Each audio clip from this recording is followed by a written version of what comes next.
The Hamish and Andy Show podcast. Powered by Amy. Lucky you're with Amy. 3, 2, 1.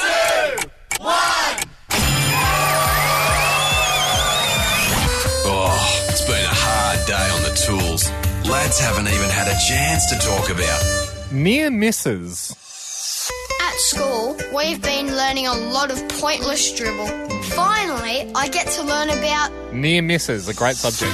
It's been a hard day being Kerry Ann Kennelly too, and thank God it's 3 o'clock and I can concentrate on one thing. Which is near misses. Thank you, Hamish and Andy's happy hour. Good afternoon, everyone. Hamish and Andy with you for the happy hour. One topic per day is how this show works until we've done all 27 trillion topics that the world has to offer. This just in, Ando. Yep. We're closing in on halfway. That's not true. Oh, we're closing in. Check your stats. So I suppose you... We're not getting further. Yeah. Question. Yep. Are more topics invented per day Than just we because cover of off? the internet and stuff? Probably. I assume it'll have something to do with the internet. Than we, because we're only checking off one a day, Yeah. and we take Saturday and Sunday off. Yeah. So we're not closing Will we it at ever all. get to the end of the 27 trillion? I believe we can. I think it can be done too, Ando, with a little bit of hard work and by rolling up our sleeves. And that's why today, focusing just on near misses. Here's a near miss for everyone, Ham. Okay, great. 2002, an asteroid. They named it the Near-Earth asteroid. Yep. 2002 MN missed the Earth by 121,000 kilometres. It's like a third between of the distance between us and the Moon. Would you have been the kind of guy that bunkered down? Oh, I would love to bunker You down. strike me as a bunkerer. Yeah, I think about it quite a lot. What are you taking in there besides your wife? Let me put it to you and this maybe way. the cat. Before Y2K, my friend Ryan and I had a genuine conversation about hiring a budget truck on December 31st, 1999, Yeah. so we could loot more easily. What do you mean? Because we thought it could be Armageddon. You're not a looter. Not a looter, but Ryan's not a looter. Ryan's definitely not a looter. He plays mixed netball and walks for exercise. Softest guy we know. That's just how panicked we were, Ando. Even the two guys that won the drama prize at school Your were bunkers. worried about the Armageddon event. Today the topic is near misses, but the only way I suppose airport lounge to this show before you get on the plane that is this show is at hamishnetty.com/topics. So many people emailed in today, or this week, with near misses, shots at glory, almost, brushes with death. But the only way we can even attempt to service all of them, Ando, is by zipping through the top three, fast biz. Top three emails. Number three. Yes. This came in from Bear Scared Poop Pants. Oh, no. I think his name's Dave, though. International Biz, everyone, from the USA. Says, talking about near misses, he was on a Boy Scout camp, age 13, and there was a kid who was really obnoxious to me and a friend in our group. We weren't allowed to have food anywhere near the tents or around the tents because bears would come. Yeah, and it's a real problem. So they proceeded to go and put a packet of chips in the guy that was annoying them. Sleeping bag. So we didn't believe it and keep the food ourselves. We believed it enough that we'd get hurt, but wouldn't it be funny if we could get him mauled? 2 nights later, they woke up to the screams of a kid in the tent nearby. Bears. 2 baby bears in his tent that were trying to look for these chips. Kids love chips. Thankfully, the bears upped and walked away as the camp leader came out, and the kid actually ended up loving it because it became the best camp story of the year. Nothing gets brownies or Girl Scouts like a bear story. He finished it by saying, near miss for him as he didn't get eaten by a bear, near miss for me that I didn't actually murder a kid with a bag of chips and a bear. Number two. And this addresses many different emails. I reckon we got somewhere in the region of 20 or 30 emails on this with this situation. This show used to be in the mornings. Yes. It used to be the business brunch, and as the business brunch, we had mugs. We had 50 made, about a dozen were given away. Yeah, for exceptional examples Exceptional of stuff. service to the show. To the business brunch. Yeah. We gave the remainder of the mugs to the Australian Broadcast Museum. Yeah. They are now locked up in a vault. In Canberra. It's nothing to do with us anymore. A lot of people writing and going, I missed out on my chance to get a mug. You did. The good thing is, we have something that's better than a mug. And they're even harder to get. I'll tell you that 'cause they up don't front. exist yet. Because the mug, looking back on it, you're going to think the mugs were being given away like candy.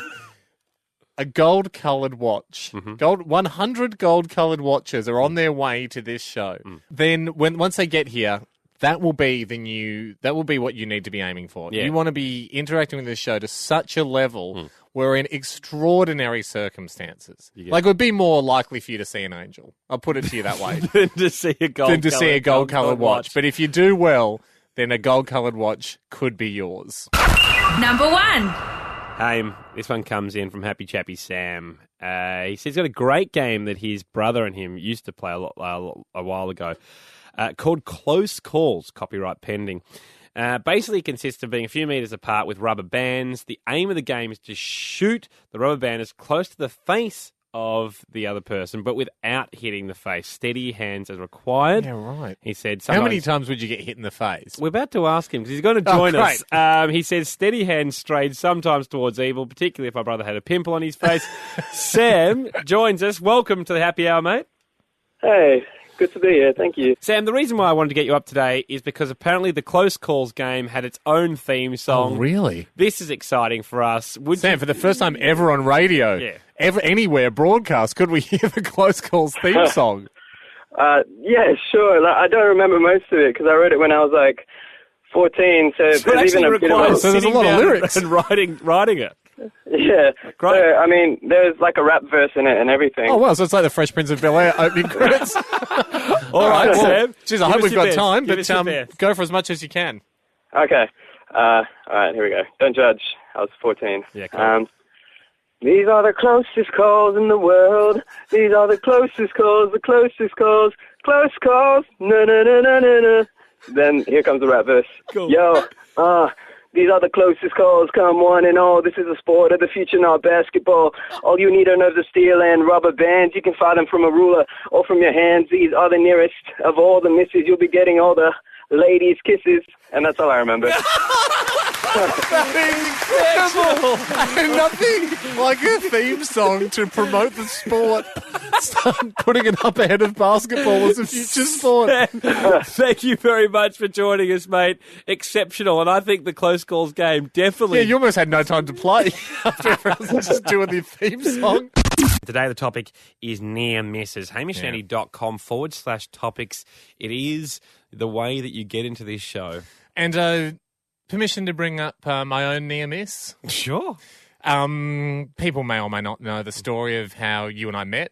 We were 19 years old. We're at university. It was actually a mate of mine, Nolsey, that I went to high school with. He, made friends with you. I took a year off. When I came to uni, he said to me, "Oh, you got to meet this guy, Andy." Yep. And then the year prior, he'd said to me, "Hey, you've got to meet my mate Hamish. He starts next year." Yeah. I was like, I don't have a lot of room for new friends. It was I'll see how he goes. Tough group to crack.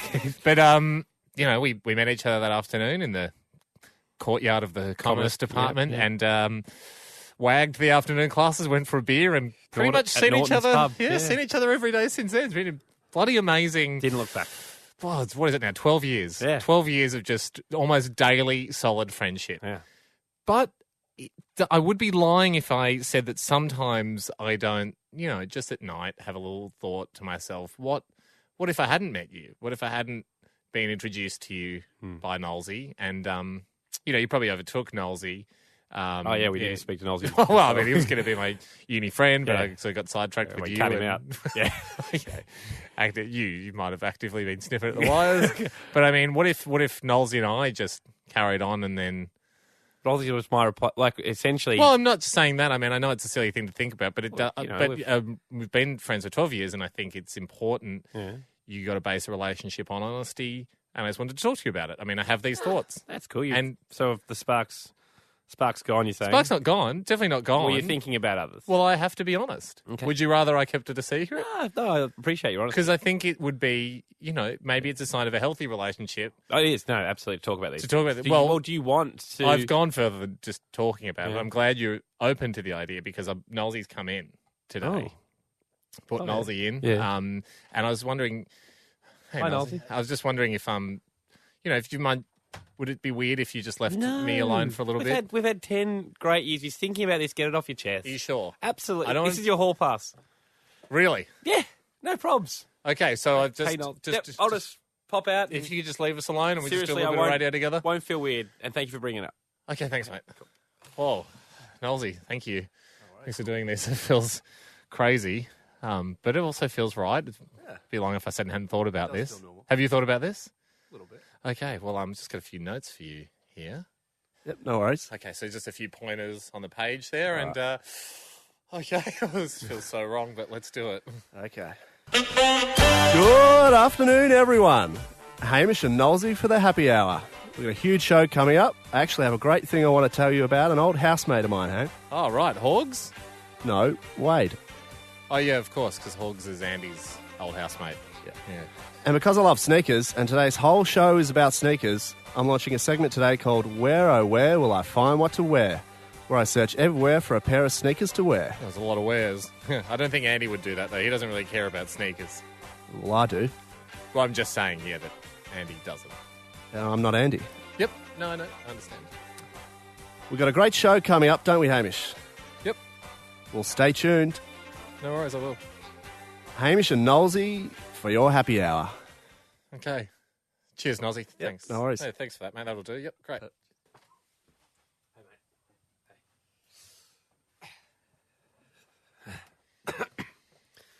How's that? Well, I can't lie. I thought about you the whole damn time. Oh, thank you.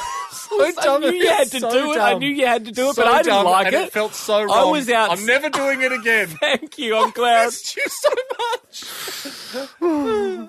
Today the topic is near misses for the happy hour. Ham, I'm glad we survived our near miss. You and I can do the show together. It's great, Amber. Let Nolsey go again. How's this? HamishAndy.com/topics. Happy Chappy Jesse has hit us up there. How'd you like to talk to a guy that's had a near miss with a great white shark, Ando? If it's not in a cage. Yep. Like no, if it's not. Okay, yes. Then how'd you like to talk to a guy that's had 3 near misses with a shark? You had a near miss there yourself with talking to someone less exciting than Jesse. Yeah, I would. Jesse, how are you, mate? Yeah, I'm good, thanks. How are you guys? 3 near misses and you're only 17. You're on track to hit a dozen near misses by the time you're 68. How does it feel? Yeah, it was a bit scary. Well, Yeah, no, we Jesse- should take it seriously. Yeah, exactly. Jesse, talk us through the worst of the near misses. Well, probably it was about 3 years ago, down in Margaret River with some mates surfing. Bit sharky And, down there. Yeah, a lot down there. Jeez, it's good, bloody good wine country, but the sharks do like a drop of blood. They also may enjoy a drop of the Pinot Noir. Less dangerous is the wine tasting than when you're surfing. Always Jess. have a designated driver. So, how did you see the dorsal fin first, or was it close enough to look into its eyes? Well, actually, I was out of the water by the time it came, but we just caught our last wave and was swimming in. And as we were literally walking out of the water, this guy runs up and points his finger over our shoulder. About 10 metres away is a great white, about 5 metres long. Oh, that's great. Yes. That's big. So, had it followed you all the way up to when you were coming out? I'd say so, yeah, because it was only about 10 seconds behind us. Oh, jeez. Did you drive a different way home? So just in case it was tailing you still on you? You want to be sure that it's not still following you. Jess, I was surfing in Byron. Surfing in Byron Bay once. He never has. It was a surfing accident. You walked out with a surfboard. You didn't stand up, and you've never. I actually did stand up. That's when I noticed my foot was bleeding. And I gashed my toe open, Jess, and spilling a ton of blood into the surf there. Not what you want to happen, I would say. Jesse, how big was your foam board that you used? How large? It was just a boogie board, actually. Yeah, right. You use a boogie board, do you? Yeah, we reckon it was because one of my mates peed in the water, because they can smell pee too. Oh, they're as attracted to pee, are they? Oh, they can smell it as much as blood. Really? You'd think that'd keep them away. Yeah, no. Jesse, do you I suppose they are eating your whole body, so they're not fussy with taste. Jesse, do you They're have not a moment? vampires. Do you have a moment now that you go? How many days off do you have from going back to that particular surf spot? Oh, I've never been back there, but yeah, I don't go to the beach often. Maybe like once a month, once every 6 weeks. Did it spook you? Are you spooked from it? Oh, yeah, I'm a lot more aware now, a bit more cautious. Just Me too. less peeing.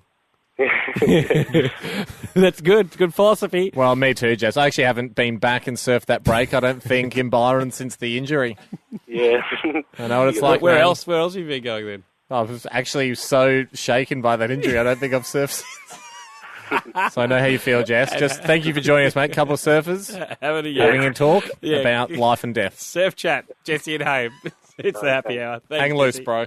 Near misses today is the topic. I was talking to you earlier about the near miss I feel like I have regularly in my life is when I get out of the car after parking and just seeing how close I am. Fairly big car, but don't have parking sensors, so how close I am to the wall. You know the parameters of your car, Rando. I'll give you that. Yeah. You've always prided yourself on knowing the parameters of your vehicle. And we did have a lot of emails coming in, hamishandy.com/topics, with people talking about vehicular near misses. Just, almost thinking of touch parked, not touch parked. What would you say if we went down to the car park and got your car? Without using the sensors, how close do you reckon you can... And you can't use headlights on the wall either, because sometimes people use that as a bit of a gauge. I do, yep. How close do you reckon you could get to the wall? Front or back? Front. Nudging in on the front. Okay. Or back, when you choose. You want front or back? No, front's fine. Front's easier. Well, how about this? I'll give you the spectrum. Yep. How close do you reckon you get? The width of a footy? Mm-hmm. The width of a Nerf Vortex? Thinner than a football. A softball, a tennis ball. I'd always think a softball's bigger than a vortex, the width. We'll see. Okay. So Tennis, I mean, if that's where we're talking, we can start measuring them, but I was hoping you'd go further down the scale.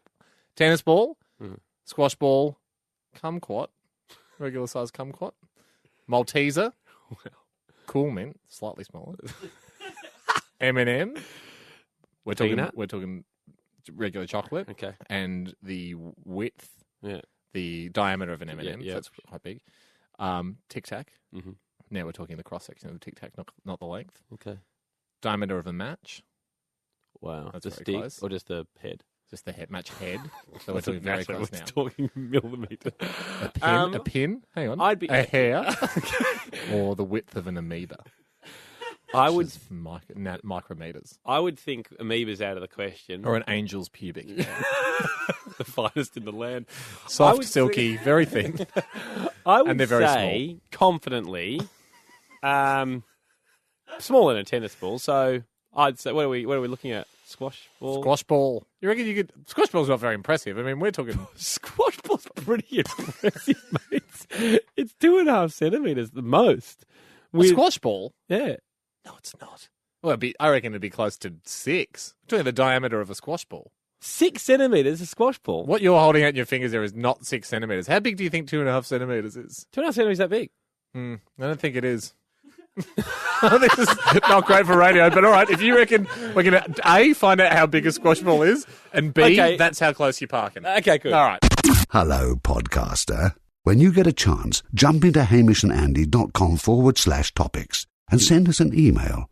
It's how we make this show. The happy hour, Hamish and Andy with you, and we're down in the car park after... Down here for a near-miss test, Ando. Yeah, I mean, the topic today is near misses. There's only one topic per day, thanks for your correspondence. But this one, between the two of us now... This is personal, man. This stuff's got personal. Fun fact, squash balls are actually 4 centimetres in diameter. With a standard deviation of 0.1 millimetre, wasn't it? Something very specific. Yeah. They really do like them being the same shape from competition to competition. Here's the challenge, Ando. You consider yourself to be quite knowledgeable with the parameters of your car. Yeah. You've participated in a lot of near-miss touch parks in your life. I've witnessed a few. The challenge is for you near missing the touch. That's what you should point out. That's the thing. You haven't touched. I mean, you don't want to touch. The challenge for you is to drive your car to within a squash ball's distance of the wall. If you touch... you lose. Can't use the lights, can't high beam to see how close I am. No sensors with light allowed, reflection. just pure animal instinct. What animal? Your choice. Human. I recommend human. They've got eyes, they've got big brains. Yeah, it's true. If you lose, you got to give your car to charity. No. Yeah, you have to give your car to a charity. Okay. What charity will you give? And if you win, a charity has to give you a car. Okay, great. The same car. I would appreciate it if you gave me the car. Do I have to give the car to the same charity I'm taking it off? Yeah. Who would you like to lose the car to? I would give a car to, if I lose, I'd give the car to the Heart Foundation because I've got a series of And what charity would you like to steal a car from? Well, that's the thing. I wouldn't want to steal from them because there's a series of heart failure in my family. Okay, who do you want to steal it from? Name that charity. What charity are you trying to steal a car off? I'm going to be. This is going to be unpopular, but it's going to be something. He's going to name one. He's going to name one. What charity are you going to take? No, I'm not naming anymore. Name it or we don't do it. It would have to be, and apologies to everyone out there, Sure. but it'd have to be something animal-based. Specifically, which charity? No, I'm not gonna, I can't think of one. Name it or all name I'm it. saying is I can't be sitting there going, oh, well, I don't care about kidneys, and I think that's really important. And, obviously, there's a lot of cancers, etc., which I think is just incredible. What animal charity are you taking care of? I don't know. Is there a bee that's... I don't know. You can't take a car off bees. We need bees. Yeah, I know. I like bees as much as the next person. All I'm saying is... You've chosen them out of all the charities in the world to Anyway, take a car. All right. Well, here we go. So that's the challenge. Ando has to get his car as close as he can to the wall. If he loses the challenge, he gives his car to the Heart Foundation. If he wins, he wins the same model of car secondhand off the Australian Bee Association. That's You ready? All right. Go get in your car. All right, web geezer Jez taking photographic evidence of this. If you are the kind of person that gets excited by seeing photographs of three men in a car park driving a car at a wall, got to get it within a squash ball's distance, Ando. Yeah. I'm coming at it now. Andy inching in. He's inching in now. You can see him just doing start, stop. He can't touch the wall. He knows he can't touch the wall. He knows he can't touch it. He's touched! Oh, no, I haven't. That was my stop. You've touched! Have I touched or not? Have I touched? Well, I saw it bounce off, mate. I saw it bounce off the wall. You've touched. Yeah, I've touched. He's touched! He's touched! Although... The Heart Foundation is getting a car. The Australian Bee Farmers Association Breathe a sigh of relief. and Bee Health International breathe a sigh of relief as they don't have to donate a car to Andy for his own personal greedy gain. Gee, I really thought that was my stop point, and touched. it turns out I had to because it's the wall. Yeah, you can't go through the wall, mate. Oh, well done. More happy hour to come. In fact, I think there's some jazz chat. Oh, lovely. Hey, you and I have had so many topics throughout the week to discuss, one topic per day on this show. Please continue to go to hamishnetty.com/topics. We've got so many more topics to get through before the end of time. We need your help. But you and I haven't got a chance to catch up on other stuff. Just as friends. Yeah, we we were should so busy with topics. do that over jazz, I would think. I think we can still do jazz chat. Yeah. Oh, seems like we can. The band seem to like it. Hey, Ando. Got some pretty good news for you. Great. Alanis Morissette has brought out a new single. Really? Yes. Well, no, she hasn't, but that was a test to see, as we discussed yesterday, if you would be surprised or not. I was surprised, wasn't I? But also, it's not out of the question. it's not out of the question. It's not but- impossible. No, but it's surprising. I mean, she hasn't had one for a long time. Still think it's possible. I am. Yep. An invention for you. Oh, great. It's a fridge. I'll take it. Very good. No, that's been had. Oh, I'm Been sick done. of keeping all my milk just on the shelf. In the shower. Cheese goes off. No, where you put things in certain positions. I'll take it. And when That's wonderful. I've sold two so far. So it's got a crisper, it's got an eggs bit, a milk bit, because I just shovel everything in. But when they pass their use-by date, it gets sucked into a bin. Fridge bin. Self-cleaning fridge. Chili bin. No. What about... Yep. No. Obviously, I'm not getting any money from the invention. Oh, hey, Ando. You know what I'm really good at? Inventions? Just helping make other people's inventions better, and I get 50%. Now, I tell you what I'm really good at. What's that? Watching people's stuff in a cafe or whatever situation. Like, you know, can you watch my dog? Could you just watch my bags for a second while I go to the toilet? Yeah. Never had one stolen on my watch. Yeah, right. Has there been ever a chance that it was stolen, you stopped someone? I don't know. No, never had to pull my gun. So, but I've never... I'm just saying I've got a clean record. Hey, Ando. Got an email, again, hamishandy.com/topics. Got an email here from Ken Johnson. He's the head of the Heart Foundation. The head of the Heart Foundation. Just wondering where the car is and what time you're going to send it to him. And he said he's going to break your knees. That's all I've got time for. Said he's going to rip your heart out if you don't. But then he's also got people on staff who can put it back in quickly, but they're just going to do that to scare you if you don't give them your So car. I'm Because you said, envisaging kind of Indiana Jones Temple of Doom type situation. as where we've they've got seen a from guy- that film, you can rip out a beating heart and you'll be able to look at it and you'll know that Ken and the team are serious. And then, of course, they'll pop it back in and give you the world's best quality, best level care, but they do want their car. HamishandAndy.com, the podcast is there if you don't know what we're talking about. Sorry, Andy did recently, a few minutes ago, promise car. to give the Heart Foundation his car if he lost the challenge. We'll catch you next week. Thanks, guys. That was the Hamish and Andy Show podcast, powered by Amy. Lucky you're with Amy.